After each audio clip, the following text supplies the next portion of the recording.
Contrary to popular belief that you might have this morning, our wives did not connive to dress us in the same colors today, because if that would have happened, we would not have looked the same. But it just worked out this way, the way it is, Barry. It's the anointing, brother. Yeah, I know. I don't. You know, I don't do twinsies. So this was totally not planned that we would have anything close to the same color shirt on today. But that is a totally different subject from what we should be talking about, which is thank you to you and Hanok for combining programs last week and giving us the Foundations for Life Israel Update program. And that brings us to another special programming note, in that next week you will be on the road traveling we'll be meeting up at Revive. And so Foundations for Life, well, I'm going to take a little vacation next week or whatever it is. And you've got a long drive next week, don't you? About 10 hours. About 10 hours. Well, I did that the other day. I did that twice last week.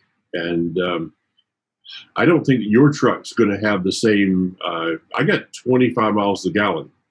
You probably will not get that, will you? No.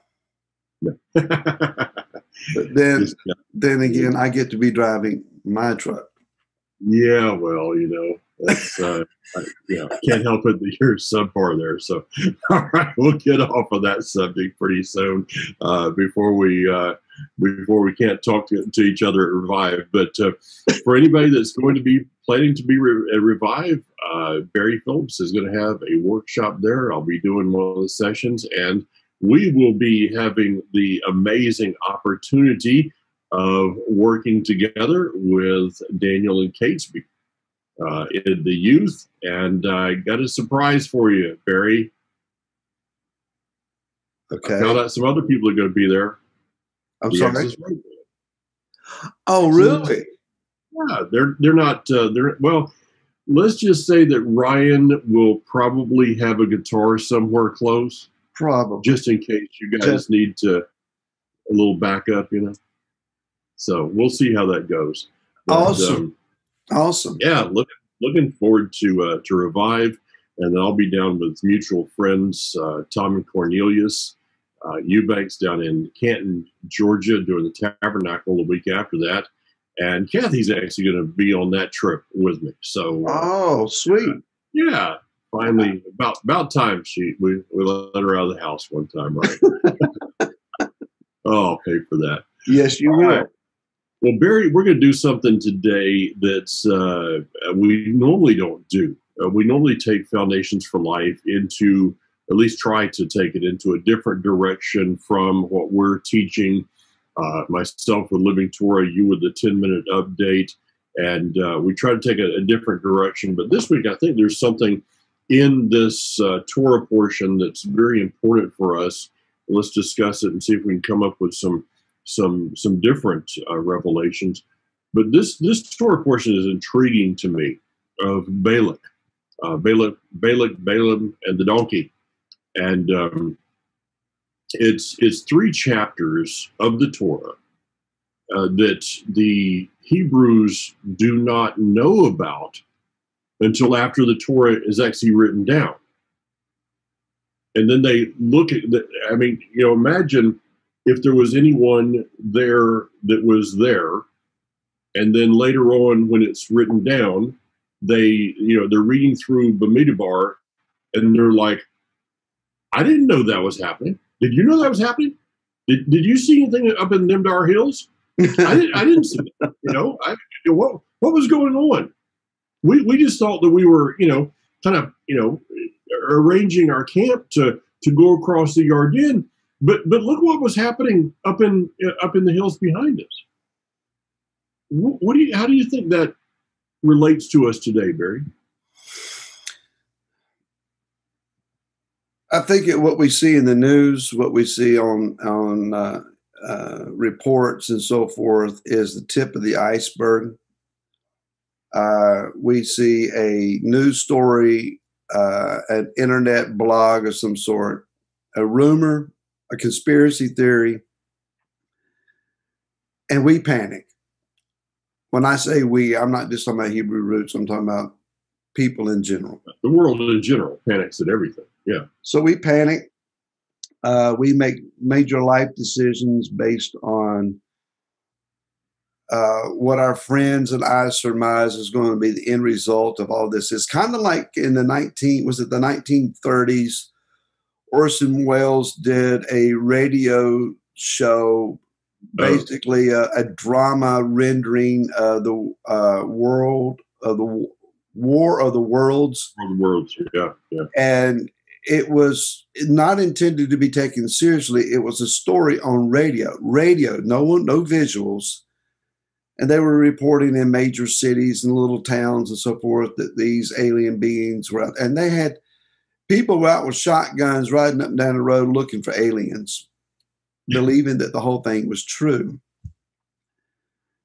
Well, we look back and we would kind of laugh and chuckle at that, but we're really not any different. Oh, no. But for everything that we see and hear and news reports, etc., I'm thinking that the real movers, shakers, and power players behind the scenes probably chuckle and laugh and say, well, we did it again. We caused a stir. We're all creating this motion over here while we're just suddenly doing what we're doing over there, sleight of hand type thing. I think there's a lot of that. At the same time, Mike, Yah's throne has never budged. Mm-hmm. The messengers are still bowing before him and extolling him and proclaiming his greatness. Yah has never sighed or stroked his face and wondered, how's this going to turn out? He's never had to have a war canceled and say, well, mankind is thus done, and therefore what should be our next move? Yeah. Yah's plan is already situated. It's already decreed. It's already going to come to pass. The question is, will the works of man cause his people to falter and fail in their path? The only variable, evil men are going to do what evil men do. Principalities and powers are going to do what they have set their agenda to do. Yah's plan's already done. The only question that remains to be answered, what will the righteous do? When the foundations are shaken, what will the righteous do? Will they remain righteous, or will they hide in fear and retreat? Mm-hmm. That's the question. You know, your thoughts are there of the heavenly realm has never been nervous about what has happened. You know, the Almighty has never woken up one morning and said, wow, I really didn't see this coming. No. You know, he's never had a moment of time that he said, I just don't know how this is going to work out. It's our realm that we have the problem with. And I want to bring out something here of, I was reminded this week, I was with a group of youth up in Whittier, North Carolina, and they had a special session. In fact, I think today they're doing a special just for the girls, the young ladies. The day that I was there, they had a special session for the guys only. And it was hard hitting. It was extremely hard hitting. The guy that, the person that did it, that was teaching it, held nothing back at all. And he brought out something that I think is interesting that I'd kind of forgotten about. That when we watch something on TV, and this is something that advertisers know, that they never forget this. When you watch someone doing something on TV, your brain does not have the capability of, well, that's not right. You know, that's just made up. It does not see reality versus, just something being done. So if you are watching, why is it that uh, food commercials show someone eating? Why? Because when you watch someone eat, it actually triggers things in your brain that it's like you're eating.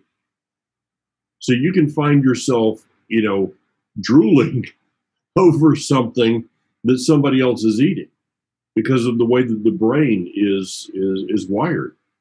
And so if we're not actively looking at things and disconnecting ourselves, it's not that we don't watch watch things, but you gotta try to disconnect yourself and remind your brain that's not reality. That's not truly the reality. And when we watch the news and all this is going on, these are all planned agendas of stories, things that are some of it's happening, but it's all agendas to lead us to a conclusion. We must have things that we must have discernment in our day.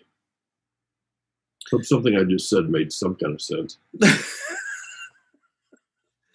Well, I mean, yeah, when you after supper time, especially on the more populated East Coast, they'll start showing burger commercials. Mm-hmm.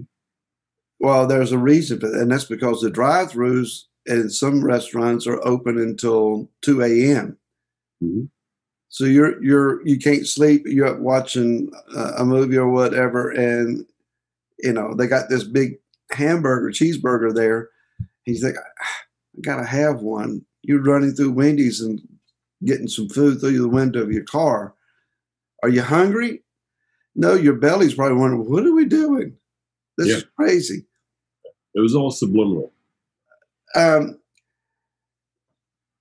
If we could turn that around into the righteous of that, mm-hmm. If we would focus on what is true, would not our brain be rewired instead of listening constantly to the negative, to the world's coming to an end, everything is bad? You watch the nightly news, there's not any good news. They'll have a feel-good piece occasionally at the end. Yeah. Some kind of human drama, something other that is feel-good. Just so you don't panic so bad that you're going to jump out a window. If the world was panicking and people were jumping out the window like they did at the stock market crash in 28, 28, was it 28 or 29? I wasn't there. I was just watching a documentary on it last night. I can't remember exactly the late 20s. Yeah. Of 100 years ago. People were jumping out the window because they thought that everything is useless. Today's news, they would have film crews standing beside tall buildings and filming people falling out of buildings. Instead of coming on and saying, don't panic, it's going to be all right. We have this message from our leaders, etc. Who knows what challenges may come? It may be doomsday. It may be, you and I have talked about this before, Mike. The traditional teaching is that there's 7 years that we have to deal with, 3.5. Traditionally, it has been 3.5 good, 3.5 bad. Tribulation, great tribulation. When does it start? Has it already started? Is it almost over? We don't know. Nobody knows. You and I talked about, a couple of years ago, somebody had a timeline where they figured it out. It's going to last 6 months. And we were voting for the 6 months version of it. I'm voting for about 6 hours, but how bad can things get? Well, Yeshua said it will be worse than any other time on the face of the earth. And he said also, if those days were not shortened. So there is a contemplation of shortening of the days. Mm-hmm. How much shortening? By an hour, Days, weeks, months, years, we don't know. He didn't say. But he also said, in this world you will have tribulation, but be of good cheer, for I have overcome the world. So let's think about this. You mentioned the hills. There is evidently a spiritual strategic advantage of being in the hills. Mm-hmm. Balaam went up to 3 different mountain peaks looking down on the camp of Israel. They were, as you said, oblivious to what he was doing. And here is this going prophet for profit standing up on top of these peaks, seeking to curse them and can't figure one out. Every time he opens his mouth to curse, he blesses instead. Yeshua said that when a spirit goes out of one, that they go through barren and dry, waterless places until they can find another host. Mm-hmm. I find it interesting that when Yeshua went out into the wilderness, he went into a dry and barren place. He went into the very place where demons are tracking. Yeah.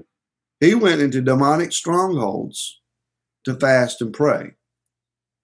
If that were me, I'd go to an isolated cabin in the woods somewhere or something of that sort, and be able to sit out on the front porch and listen to a nice brook or river run by, and have this tranquil setting. I wouldn't go out into the middle of the Death Valley out in California. That would not be where I would choose to go. So we're talking about geographical elements of the spirit. There are times that Yah directs our paths toward that which is barren and dry. We all have a spiritual dry and barren time. We've probably all experienced that before. But we take comfort, well, Yeshua's been here and he overcame. I can overcome. But I have to stay true to the Father's agenda just like he did. We've all had what we would call spiritual mountain peak experiences. How long can you stay? It depends on how quick you are to open your mouth and accuse those that are not up there with you. Once you start slandering and accusing, you fall off your mountaintop. Mm. Rav Shaul said that we wrestle not against flesh and blood, but against spiritual wickedness and high places. High places, yeah. So, we're talking about strategic advantage, but here's my thought. You mean that wasn't my thought? No, not yet. Common sense battleground strategy says you want the high ground. Mm-hmm. Rav Shaul said this in Ephesians 2, verse 6. He has raised us up together and made us to sit together in the heavenly places in Messiah Yeshua. In Messiah, we always have the high ground. When Hasatan enacts his strategies, does his deal, stay in Messiah. Don't get down in the ditch to wrestle with your enemy. Stay in Messiah. You will always have the strategic high ground. No matter what mountain they stand on, the reason that Balaam could not curse Israel is that even though physically they were lower in altitude, in the spirit they were above him. Right. I think they had authority over him because of their righteous standing. Yeah. And so I'm not looking for the high ground. I'm looking for his ground. Well said. Okay. And so let's go back to the geography of this.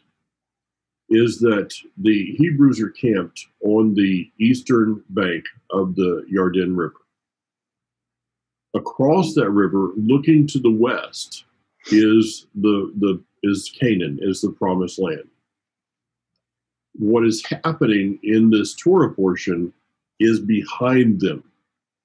In order to see what's going on, they had to turn around. Here's the thing. When we are focused on his promises, that which is happening behind us is irrelevant. But people being people, someone turns around, looks up towards those mountains, and sees a flash of a sword that was, we see this a sword in this Torah portion. They see some flash as they tap the person next to him on the shoulder and go, "Hey, do you see that behind us? Look there! I saw something up in those mountains." And by the end of the hour, every single person has their back to the promises and is looking toward the distractions. We've got to keep our eyes on what is ahead of us, and understand it's the old adage that you say to somebody, "I've got your back," yes. Or or "I got your six," whatever. He has our back. He's got what's happening around us, and we need to be careful and not focus on what we shouldn't be focusing on. We need to keep our focus on the promise. When we keep our focus on the promise, that which lies ahead is the message of the menorah. Fashion the menorah in such a way that the light shines forward. There's only one direction to walk with him, and that's forward. And so when we're doing it, if we focus on what's going on ahead of us and our walk going forward, a lot of these things that are happening around us are simply distractions to keep us from walking.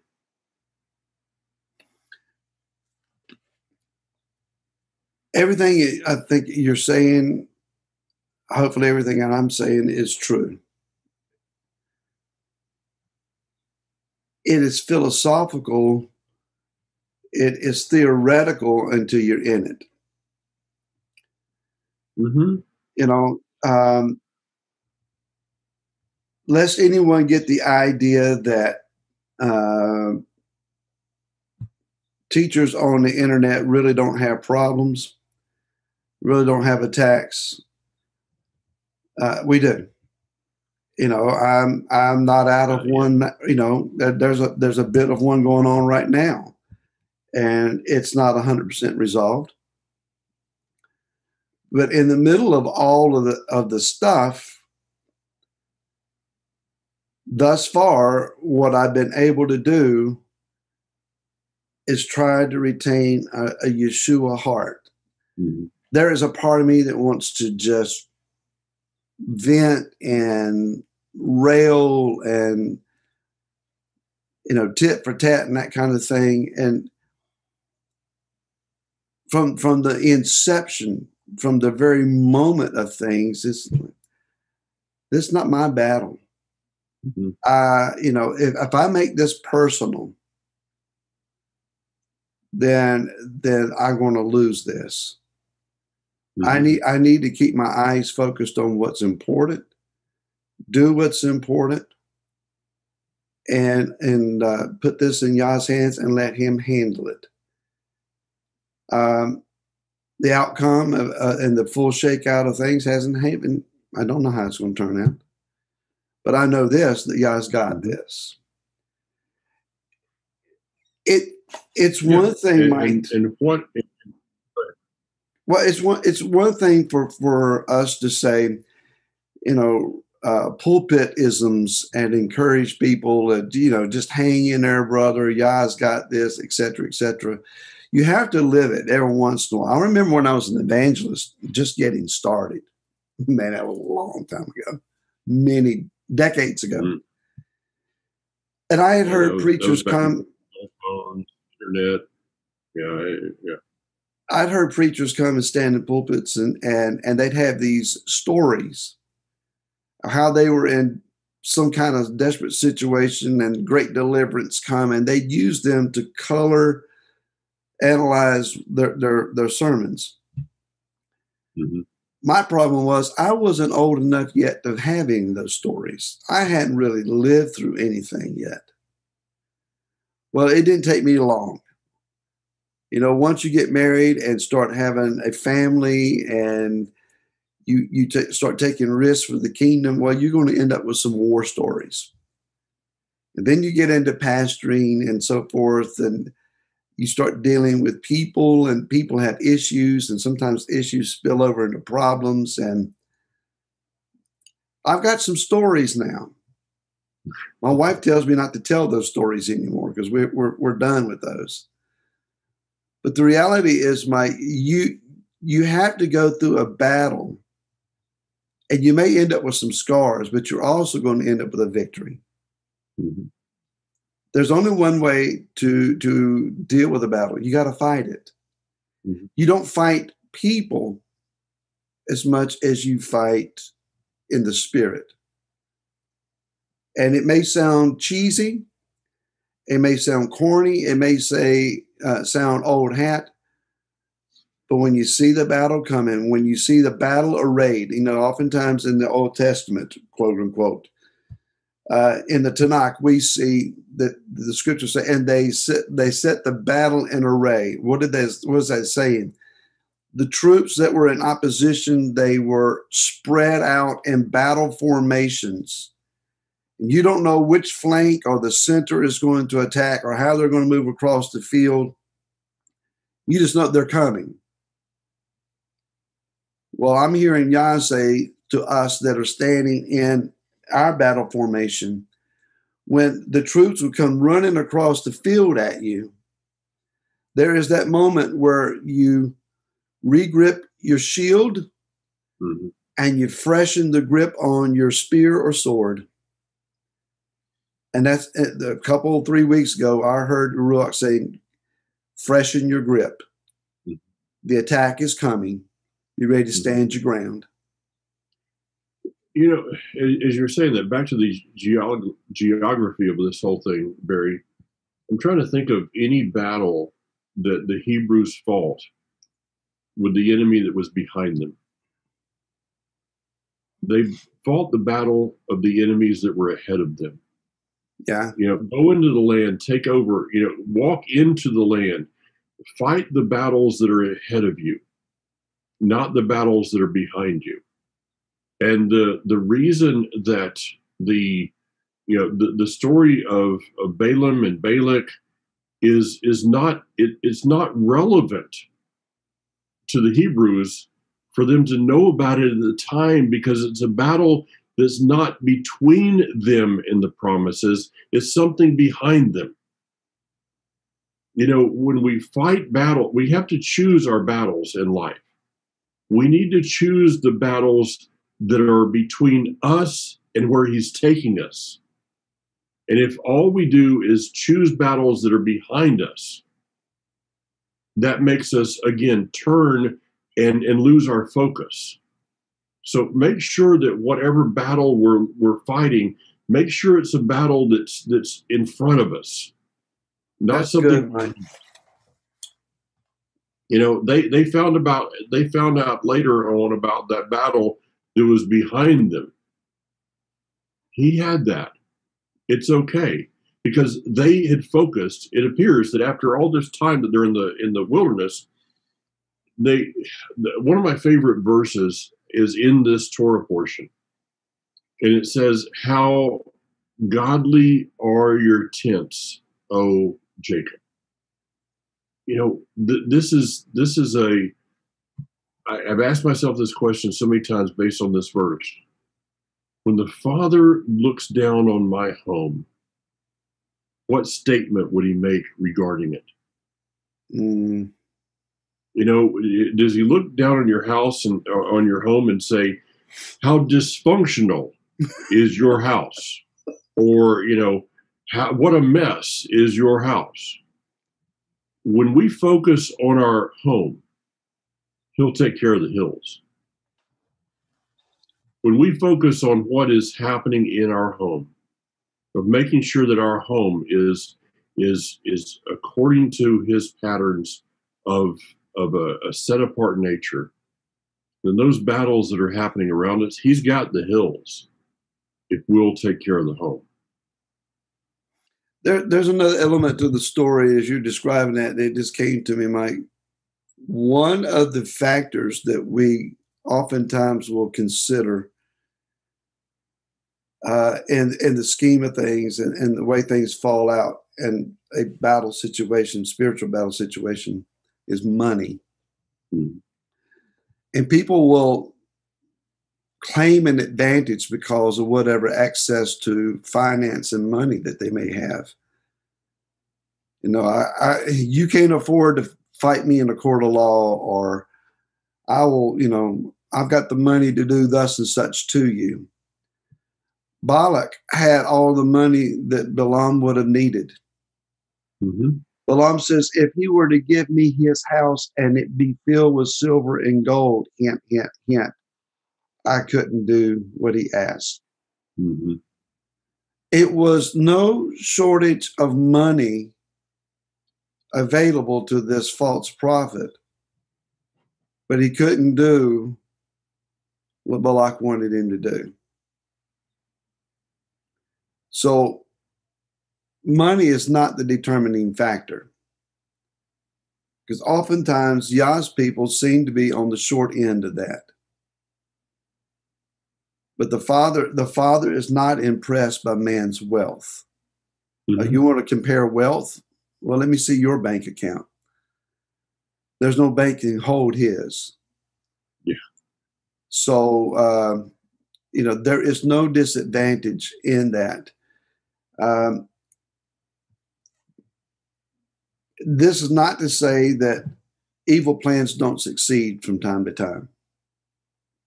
But only for a time. For a time. And then Yah has this incredible way of taking a what seems to be a defeat, and at his strategy, turn it around for a victory. That's not easy to say. It's not desirous to say, but there are times that things don't turn out the way we want them to. We may stand up and boldly say, well, you know, they'll never be able to do thus and such, or, you know, we're assured of victory, and then defeat, at least in its appearance, comes. But I'm reminded of the teenager named David that stood in front of a Goliath. And that story has been told more times than people have played Freebird in the South. Ad nauseum, almost. But it dawned on me a few weeks ago, as I mentioned that story at House of David, that when David stood before the giant and began to say, this day I'm going to take your head from your shoulders, and the birds of the air are going to feed on the carcasses of you and your army. And this is what Yah says he's going to do. That was Hebrew smack talk. You know, I do not advise being on social media and using smack talk. Yeah. And if someone is engaged in threats or insults or the like to you, be quiet. But when it comes time for prayer, magnify the one who's on the field for you. Father, I trust that this day you're going to decimate the spiritual enemies that stand in front of me.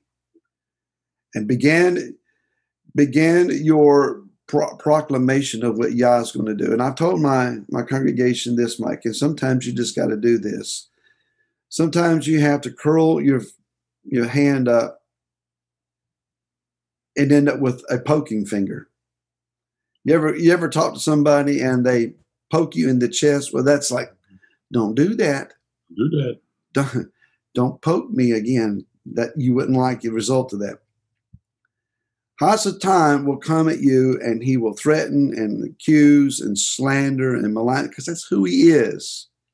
But Yeshua said every time he opens his mouth, he's a liar.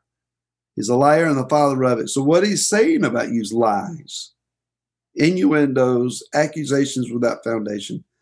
In the spirit, there are times that you got to get your poking finger out and start poking back and telling him, this day, my Elohim is going to send his messenger and stand between you and I. This day, he's going to bring your accusations and throw them to the ground. This day, this is what Yah is going to do. building yourself up in the Ruach and praying in the Spirit and change the tide of the battle. You can sit and cower and hide and pray that nothing falls apart any worse than it already is, or you can fight back. We don't fight people. We're not talking about physical violence here. That's wrong. But there are times that in the Spirit, you've got to stand your ground and declare what Yah's going to do. There you go. I want to end on my end with a verse that keeps going. I just pulled it up online here. I have no idea what translation. Oh, this is Berean Study Bible that came up on it. Maybe this verse is something somebody needs today. It's Philippians chapter 4, starting in verse 7. And the shalom of Elohim, which surpasses all understanding, will guard your hearts and minds in Messiah Yeshua. Finally, brothers, whatever is true, whatever is honorable, whatever is right, whatever is pure, whatever is lovely, whatever is admirable, if anything is excellent or praiseworthy, think on these things. There's no mention of thinking about fear in those verses. Think about what the battle, he's got the battle. As long as our mind stays, the shalom of Elohim, which passes all understanding, let it guard your inner man. Well, I will end with a verse as well from Romans chapter 16, verse 19 and 20.